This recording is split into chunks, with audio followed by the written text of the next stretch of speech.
కూటమి ప్రభుత్వం ఎలా ఉందంటే దరిద్రంగా ఉంది. ప్రజలకి ఏం న్యాయం చేయట్లేదు. వాళ్ళ డ్రగ్స్, వాళ్ళ దందాలు, వాళ్ళ భూ కబ్జాలు ప్రజల దగ్గర ఎలా దోచుకోవాలని చూస్తున్నారు. అంతకుమించి అయితే ప్రజలకి ఏం చేద్దామని అయితే లేదు. ఎందుకంటే దేశ చరిత్రలో ఫస్ట్ టైం దొరికాడు ఒక ఎంపీ అయింది డ్రగ్స్ కేసులో దొరకడం. అది కాక ఒక సామాన్యుడికైతే ఒక న్యాయం, ఒక ఎంపీకి అయితే ఒక న్యాయంగా చేస్తున్నాం. ఒక సామాన్యుడు దొరికితే అతని దగ్గర ప్రూవ్ చేయకుండానే తెనాలిలో దొరికిన అతన్ని రోడ్డు మీద నిలబెట్టి కొట్టుకుంటూ వెళ్ళారు. అదే ఒక ఎంపీ దొరికితే స్టేషన్ బెయిల్ ఇచ్చారు. లాస్ట్ ఒక 1.5 months back Jammalamudi MLA Adinarayana Reddy కొడుకు దొరికాడు, అతన్ని తప్పించారు సార్. అన్ని ప్రతి ఒక్కరిని తప్పిస్తున్నారు తప్ప సామాన్య ప్రజలకు ఒకటి వీళ్ళకి ఒక న్యాయం చేస్తున్నారు. అంతకుమించి అయితే ఏం లేదు. వాళ్ళ గవర్నమెంట్ వచ్చి కూటమి ప్రభుత్వం వచ్చిన తర్వాత ఓన్లీ డ్రగ్ మాఫియా, భూ కబ్జాలు, ఇసుక మాఫియా, దోచుకోవడాలు అవన్నీ మించి తప్ప ఏం లేదు. ఎవరు తీసుకుంటారు కూడా అధికారం వాళ్ళ చేతుల్లో ఉంటే ఏం గట్టిగా మాట్లాడితే చేస్తున్నారు కదా, ఏమైనా చేయగలరు చేస్తున్నారు కదా. అధికారం చేతిలో ఉందని చెప్పేసి ఒక ఎంపీ అయిన ఉన్నాడు కాబట్టి స్టేషన్ బెయిల్ ఇచ్చి పంపించారు. సామాన్యుడు అయితే రోడ్డు మీద నిలబెట్టి కొట్టించడం, 3 నెలలు బెయిల్ ఎవరికి రాదు. ఒక డ్రగ్ కేసులో దొరికితే 3 months బెయిల్ ఎవరికి రాదు తెలుసు అది. కానీ వాళ్ళకి స్టేషన్ బెయిల్ ఎలా ఇస్తారు? ఇంకొకటి ఏమంటే ఇప్పుడు డిప్యూటీ సీఎం ఉన్నాడు, దాని గురించి అయితే ఏం మాట్లాడట్లేదు. అదే వైసీపీ గవర్నమెంట్ వాళ్ళు ఒక్కరు దొరికినా చిన్న నేరం చేసినా కూడా దాని గురించి వాగుతుంటారు తప్ప టీడీపీ వాళ్ళు అయితే అసలు నోరు మీద కనబడట్లేదు అసలు. ఇంకొకటి బిఆర్ నాయుడు, అతని గురించి చెప్పాలి, టీటీడీ చైర్మన్ అయ్యిండి రాసలీలలు మొదలు పెడతాడు. అతను పవిత్రమైన ఒక దేవస్థానానికి చైర్మన్గా ఉండి రాసలీల వీడియోలు బయట పెడతాడు. అతను ఎంతవరకు న్యాయం? టీడీపీ గవర్నమెంట్ అతను చైర్మన్ పదవి ఇచ్చాడు, తొలగించాలి కదా.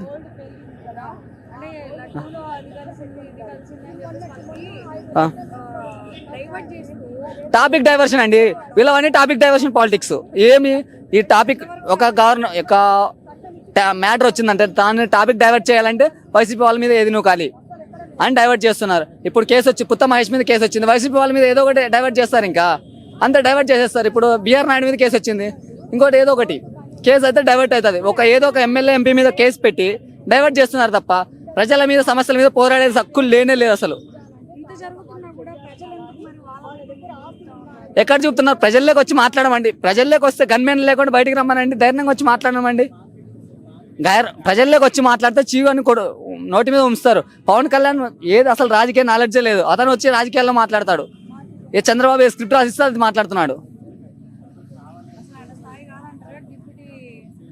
అతనికి రాజకీయాల గురించి ఏం తెలుసు అండి? ఓన్లీ సినిమాలు తీసుకోకుండా రాజకీయాల గురించి ఏం తెలుసు అని మాట్లాడుతున్నాడు. అసలు వస్తున్నాడు చంద్రబాబు స్క్రిప్ట్ ఏం రాసిస్తే అది చదువుతున్నాడు తప్ప ప్రజల సమస్యలు ఏమున్నాయి, ప్రజల గురించి ఏమన్నా మాట్లాడుతున్నా అవేం లేవు.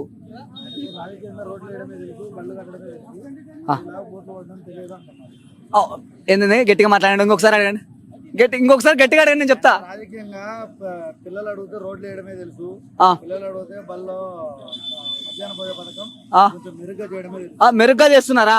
ఎక్కడెక్కడ ఏం జరుగుతున్నా నీట్ గా ప్రూవ్ చేస్తాను. వెళ్దాం పండి, ఆంధ్రాకి వస్తా అంటే నేనే టికెట్ బుక్ చేస్తా, పల్లెటూరుకి పదాం పండి, రేపే వెళ్దాం పండి. దాని గురించి ఏముంది?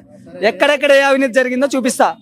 రూపాయికి కాదు, వైసీపీ గవర్నమెంట్ లో రూపాయికే ఎకరా భూమిని దానం చేయలేదు, ఎంఎన్సీ కంపెనీలు అని చెప్పి ఏం చేయలేదు, లడ్డు కల్తీ సనాతన ధర్మం అని చెప్పేసి అన్ని చేయలేదు. ఎవరు వైసీపీ వాళ్ళు తప్పు ఉంటేనే చేస్తున్నాడు పవన్ కళ్యాణ్.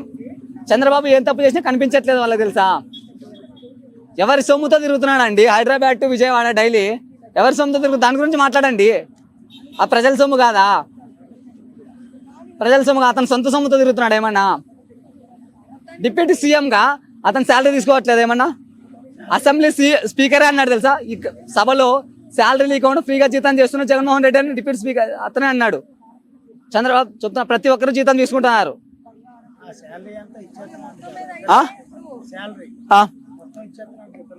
పిల్లలకి ఇచ్చేస్తున్నాడా? ఎక్కడ ఇస్తున్నాడా అండి?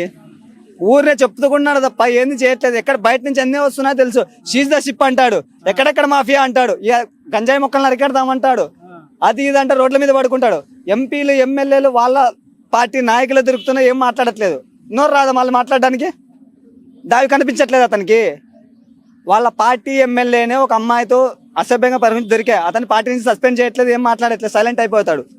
ఇప్పుడు టీడీపీ ఎంపీ అయినాడు, అతని దొరిక దాని గురించి టాపిక్ ఏం మాట్లాడట్లేదు. ఎలా మాట్లాడతారండి ఊరిని చూసి?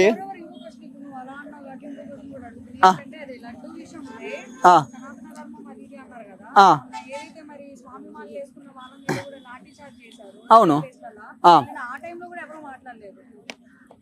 చెప్తున్నా కదండి, చంద్రబాబు స్క్రిప్ట్ ఏది రాసిస్తే అది చదివేది పవన్ కళ్యాణ్. అంతకు మించి అయితే రాజకీయానికి అయితే ఏం లేదు. వైసీపీ వాళ్ళు ఏ చెప్పినా కూడా చంద్రబాబు ఇది చదువు ఇది చేయి అంటాడు, దాన్ని పాటిస్తున్నాడు తప్ప అంతకు మించి అయితే ఏం లేదు. జరుగుతున్నది ఏంది, పవన్ కళ్యాణ్ అంటున్నాడు 15 సంవత్సరాలు కూటమితో పోరాడతామని. నెక్స్ట్ ఇప్పుడు చంద్రబాబు చేయగొడతాడు, నెక్స్ట్ లోకేష్కి, అంతే దేవాంష్కి తప్ప. వాళ్ళు ఎలా చెప్తే అలా వింటామని అతనే ఒప్పుకుంటున్నాడు. అతనే అంటున్నాడు 15 సంవత్సరాలు కూటమితోనే ఉంటానని, అంతకు మించి అయితే ఏం లేదని చెప్తున్నాడు. నాది రాయలసీమ, రాయలసీమ అనంతపూర్. ఓకే, ఎవరు సూపర్ 6 వాళ్ళు ఇచ్చినా నేను తీసుకోను. ఓకేనా, వాళ్ళు ఇచ్చినా నాకు అవసరం లేదు పథకాలు. ఎవరికి ఒక్క పథకాలు అందలేదండి, లిటరల్ చెప్తున్నా, ఒక్కరికి ఒక పథకం అందలేదు లిటరల్ చెప్పాలంటే. సూపర్ 6 లో సూపర్ 0 ఏదో అంటున్నాడు తప్ప దానికైతే ఏం లేదు. ఫ్రీ బస్ అంటున్నాడు, దానికి తగ్గట్టు ఏదో దాని మీద రేట్లు పెంచేస్తున్నాడు. ప్రతి ఒక్క దానికి నిత్యావసరాల మీద రేట్లు పెంచుతున్నాడు, పెట్రోల్ ధరల మీద రేట్లు పెంచుతున్నాడు, ప్రజల దగ్గర దోచుకుంటున్నాడు. అంతకు మించి అయితే ఏం లేదు. జగన్మోహన్ రెడ్డికి విజయ్ దళపతికి ఇప్పటి నుంచి కాదు, ఎప్పటి నుంచో ఫ్రెండ్షిప్ నడుస్తుంది. ఎప్పటి నుంచో కలిసారని, మన పెళ్లికి ఇన్వైట్ చేశారు, వెళ్ళారు. వాళ్ళ ఫ్యామిలీ ఫ్రెండ్ విజయ్ దళపతి, జగన్మోహన్ రెడ్డి. దాని గురించి తప్పేముంది, బ్యాడ్ టైం ఏముంది? కలిసిన దగ్గర నుంచే ఆయనకి వాళ్ళ వైఫ్ డివోర్స్ ఇస్తున్నట్టుగా న్యూస్ బయటకు రావడం, సో వీటికి సంబంధించి చాలా మంది చేస్తా ఉన్నారు. త్రిషాకి విజయ్ దళపతికి లవ్ స్టోరీ నడవబట్టి ఇప్పటి నుంచి కాదు, ఎప్పటి నుంచోనే ఉంది. ఓకే, ఆమె డైవర్స్ ఇవ్వడం ఫిక్స్, మొన్న అనుకుంది, ఇస్తుంది, అంతే తప్ప వీళ్ళు ఎందుకంటే పాలిటిక్స్ వాళ్ళ ఫ్యామిలీ మ్యాటర్ వీళ్ళు పాలిటిక్స్ చేస్తున్నారండి. దాని మించి అయితే ఏం లేదు. జగన్మోహన్ రెడ్డి కలిసి ఏమైనా అలా చేయి ఇలా ఏం చెప్పలేదు, బ్యాడ్ టైం కలవడానికి. జగన్మోహన్ రెడ్డిని కలిసిన వాళ్ళంతా ఎంతో బాగుపడిన వాళ్ళు ఉన్నారు. విజయ్ దళపతికి నాలెడ్జ్ ఉంది. పవన్ కళ్యాణ్ మాదిరి కూటమితో వస్తాం కూటమితో చేస్తామని కాదు. విజయ్ దళపతి ఏమంటారు, పొత్తు పెట్టుకోను, ఎంతమంది వచ్చినా నేను సింగిల్గానే వస్తామని చెప్తున్నాడు. జగన్మోహన్ రెడ్డి బాటలో నడుస్తాను, సింగిల్గా వస్తాను అంటున్నాడు తప్ప పొత్తు పెట్టుకొని ఒకరికి 10 జెండాలు పట్టుకొని మోయను అన్నట్ల. నా ఫ్యాన్స్ నన్ను నమ్ముకున్న వాళ్ళు ఉన్నారు, వాళ్ళకి ఒకటే చెప్తున్నా, నా ప్రాణం ఉన్నంత వరకు ఒక్కరినే పోటీ చేస్తా, ఒక్కనిగానే ఉంటా, గెలుస్తానో పోడుతానో అదే చెప్తున్నాడు విజయ్ దళపతి. ఓకేనా, విజయ్ దళపతి మాట ఇచ్చాడంటే సినిమాలు తీయట్లేదు. పవన్ కళ్యాణ్ సినిమాలు ఆపట్లేదు, ఎందుకంటే అతని ఇన్కమ్ ఇక్కడ స్క్రిప్ట్ బ్రో 5 minutes విజయ్ దళపతి మాట ఇచ్చాడని తప్పలేదు, అతను ఆపేశాడు. పవన్ కళ్యాణ్ అలా కాదు, ఇన్కమ్ ఇక్కడ సినిమాల దగ్గర నుంచి ఉంది, చంద్రబాబు దగ్గర నుంచి ఇన్కమ్ ఉంది. అతనికి రాజకీయం నాలెడ్జ్ లేకపోయినా ఏదో ఈవీఎం స్కాముల ద్వారా గెలిచాడు, కూటమి ప్రభుత్వం ద్వారా గెలిచాడు. ఎందుకు ఇక్కడ ఆదాయం వస్తుంది, దాన్ని పోగొట్టుకోవట్లేదు.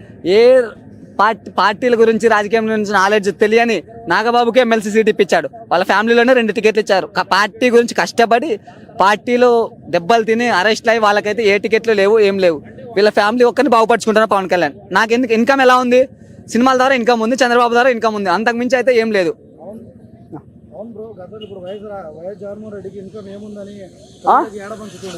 జగన్మోహన్ రెడ్డి అప్పటి నుంచి బీదవాడు కాదు, వాళ్ళ తాతల ఆస్తులు కోట్లకు ఉన్నాయి. మీకు కావాలంటే చూసుకోండి, పులివెందల్లో వాళ్ళ ఆస్తులు ఎలా ఉన్నా, వాళ్ళ నాన్న ఎక్స్-సీఎం, వాళ్ళ తాతది భూములు ఎలా ఉన్నా చూడండి, మీరే వెళ్ళి చూడండి. ఓకే, పవన్ కళ్యాణ్ మాత్రం మా నాన్న కానిస్టేబుల్, మాది బీద ఫ్యామిలీ, సినిమాల నుంచి అలా రాలేదు. ఓకే, కష్టపడి సినిమాలు సంపాదించుకుంటున్నాడు కదా, రాజకీయంగా ఇప్పుడు రాజకీయంగా ఫ్లైట్లు ఎవరి సొమ్ముతో ఫ్రీగా తిరుగుతున్నాడు. విజయవాడ టు హైదరాబాద్ ఎవరి సొమ్ముతో తిరుగుతున్నాడు. ఒక్క రోజు తిరుపతిలో స్టే చేయడానికి విజయవాడ నుంచి హైదరాబాద్ నుంచి విజయవాడ నుంచి మళ్ళీ తిరుపతి వెళ్ళాడు. మళ్ళీ నెక్స్ట్ డే అక్కడ స్టే చేస్తే అయిపోవడానికి పోయి మళ్ళీ తిరుపతి నుంచి హైదరాబాద్ వచ్చి ఎర్లీ మార్నింగ్ మళ్ళీ అతను సొంత డబ్బులతో పోతున్నాడు. సామాన్య ప్రజలు సామాన్య ప్రజలు ఏ ఫ్లైట్ లో ప్రయాణిస్తున్నారో, సామాన్య ప్రజలు ఏ ఫ్లైట్ లో వెళ్తున్నారు, ఆ ఫ్లైట్ లో టికెట్స్ పెట్టుకొని వెళ్తున్నాడు. చూపిమంటే చూపిస్తా. సామాన్య ప్రజలు ఎవరైనా కూడా అదే ఫ్లైట్ లో తిరుగుతున్నారు. ఓకేనా, మీ పవన్ కళ్యాణ్ మాత్రం స్పెషల్ ఫ్లైట్ లో వెళ్ళట్లేదు.